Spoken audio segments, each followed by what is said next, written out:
বলা হয়ে থাকে যে এক মণ দুধে যদি এক ফোঁটা চেনা পড়ে তাহলে দুধটা নষ্ট হয়ে যায়। বাংলাদেশ জামাত ইসলামের যারা রাজনৈতিক কর্মী আছেন, বিশেষ করে শিবির, আমি বহুত আগে একটা ভিডিওতে বলেছিলাম যে আমি আসলে শিবিরের কিছু প্রশংসা করেছিলাম যে গতানুগতিক ধারার রাজনৈতিক দলের নেতাকর্মীদের চেয়ে ইসলামী ছাত্র শিবিরের যারা কর্মী আছেন তাদের মধ্যে নৈতিকভাবে অনেক পার্থক্য আছে, পজিটিভ পার্থক্য আছে। কিন্তু এর মাঝখানেও যে বিচি নেতা আছে দুই একটা, এগুলা কিন্তু মাঝে মাঝে বের হয়ে আসে।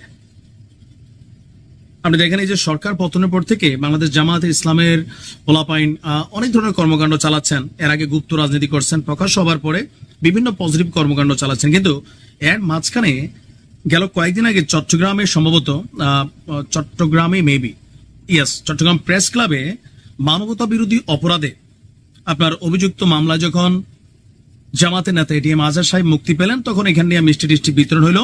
আবার এটা নিয়ে পাল্টা আরেকটা দল তারা বিক্ষোভ একটা আয়োজন করলো, সম্ভবত আপনার গণতান্ত্রিক ছাত্র জোট।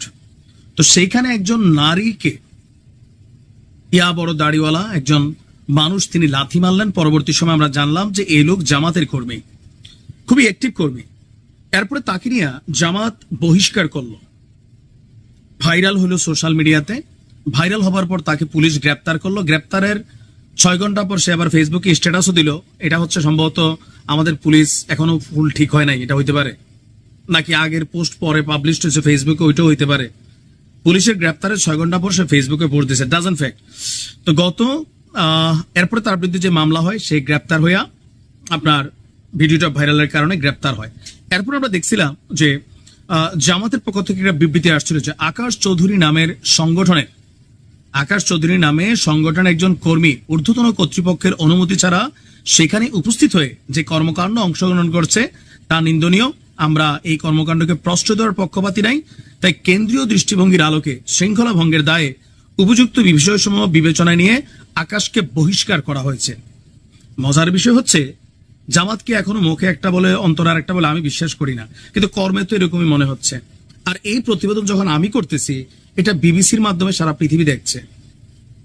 আপনি দেখেন এগুলা ছোট্ট ঘটনা, কিন্তু অনেক কিছু একটা মেসেজ ক্রিয়েট করে।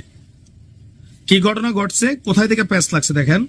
1 জুন চট্টগ্রাম বন্দরের লালদিঘি এলাকা থেকে তাকে গ্রেপ্তার করে পুলিশ, এরপর কারাগারে আসে। এরপর তাকে 4 জুন আকাশকে জামিন দিয়েছে আদালত। বুধবার চট্টগ্রাম মহানগর হাকিম আবু বক্কর সিদ্দিক শুনানি শেষে তার জামিন মঞ্জুর করেন। আর আমরা যদি দেখি যে জামিনে মুক্তির পর আকাশ চৌধুরীকে তার সতীর্থরা ফুল দিয়ে, গলার মালা দিয়ে, ফুলের মালা গলায় দিয়ে তাকে সেখানে শুভেচ্ছা জানান। আর সেই ছবি ভিডিও সোশ্যাল মিডিয়াতে ভাইরাল। ঠিক এখান থেকে বিবিসি বিষয়টা টান দিয়ে নিয়ে গেছে যে জেল থেকে বের হবার পর তাকে ফুল দিয়ে অভ্যর্থনা জানাচ্ছেন, পাশে ছবি তুলছেন। এরা কারা? তো জানা গেছে এরা তারই সতীর্থ, জামাত এবং শিবিরের তার সাবেক কর্মী। এই ঘটনা নতুন করে বিতর্কের জন্ম দিয়ে বলছে যে একজন নারীকে প্রকাশ্যে লাথি মারার পর দুইজনটা মারছে। অভিযুক্ত ব্যক্তি যখন কারাগার থেকে বের হয়, তাকে ফুল দিয়ে বরণ করার মেসেজটা কি?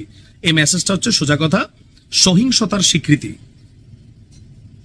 এর আগে ওই যে এক মোল্লা ছিল, কি নাম আমার, যে তার নামটা হচ্ছে আসিফ অর্ণব, ফেসবুকে দুনিয়ার নষ্টামি করে এক মহিলার পোশাক নিয়ে কথা কইতে যে খেয়াল আছে তো, তাহলে ভাইরাল হয়েছিল না, দেখছিল না, দুনিয়ার বদমাইশ। তো তারও এরকম ফুল টুল দিয়ে একদল মোল্লা গ্রুপ গিয়া তারাই একদম কোরআন টোরান হাতে দিয়ে কি বানাই ফেললো। মানে জাতির মধ্যে এই ভাইবটা এখন আছে যে কোনো মহিলা যদি তার ইচ্ছা মতো ড্রেস পরে আর রাস্তায় হাঁটা এরকম অনব টাইপের বা যে কোনো ভাবে যদি সহিংসতার শিকার হয়, এটা একটা পজিটিভ ভাইব পায়। এখন এই দৃশ্যপটগুলো যখন আন্তর্জাতিক মিডিয়াতে আসে, আপনার বুঝতে হবে জামাতকে আরো সংযত হতে হবে, মুখে এক অন্তরে আরেক নীতি ছাড়তে হবে।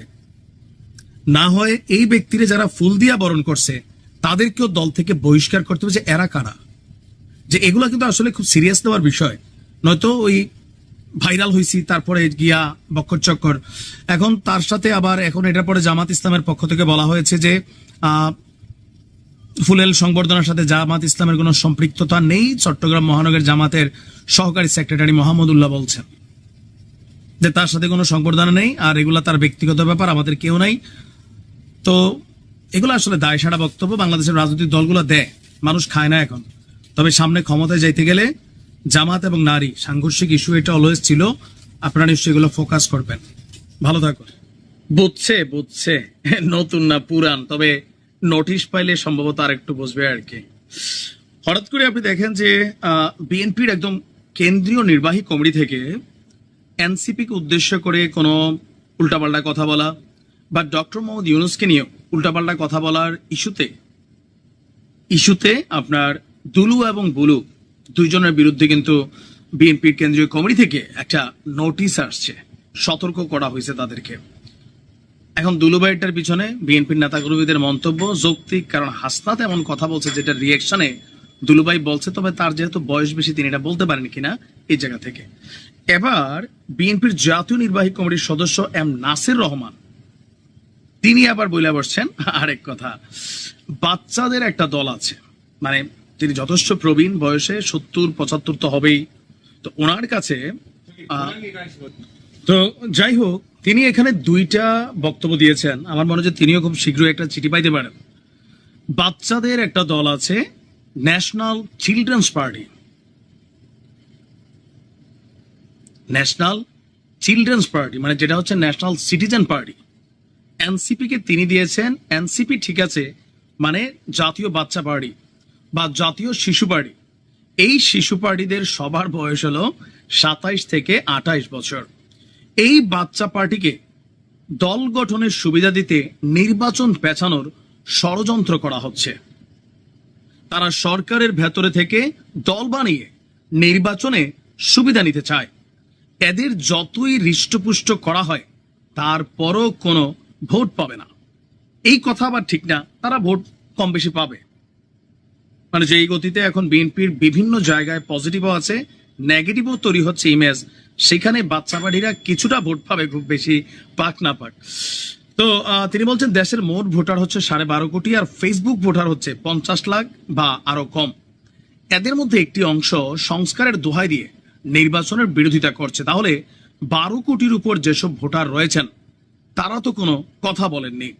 তারা কি কেউ ফেসবুকে বলেছেন যে আমি নির্বাচন চাই না? আসল নির্বাচন দেশের মানুষ সবাই চায়, কারণ বিগত 15.5 বছর মানুষ ভোট দিতে পারেনি। আজকাল দেশে নির্বাচন নিয়ে বেশি মাতামাতি হচ্ছে।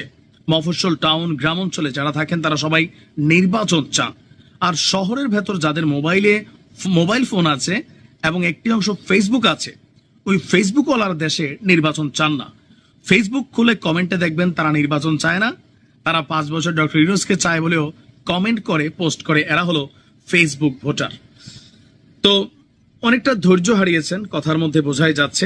আবার ওনাদের এই যে অভিযোগগুলো, এগুলো অনেক কারণে, আবার অনেকে বিশ্বাসও করে, বিশেষ করে ডক্টর মোহাম্মদ ইউনূসের একটা অবস্থানের কারণে, যে নির্বাচনের রোডম্যাপটা কবে, তফসিল কবে, ভোট কবে, মানে এই বিষয়গুলো নিয়ে যখন তিনি স্পষ্ট কথা বলেন না, বরঞ্চ নিরপেক্ষ সরকার হিসাবে জুলাই আগস্ট আন্দোলনের সবচেয়ে বড় স্টেক হোল্ডার হিসাবে বিএনপিকে বিশ্বমঞ্চে নির্বাচন নিয়ে তিনি যেভাবে কালারাইজড করেছেন, সেটা নিয়েও স্বাভাবিক মানুষের কাছে তখন প্রশ্ন হয়ে গেছে যে ডক্টর ইউনূস আসলে কি চান।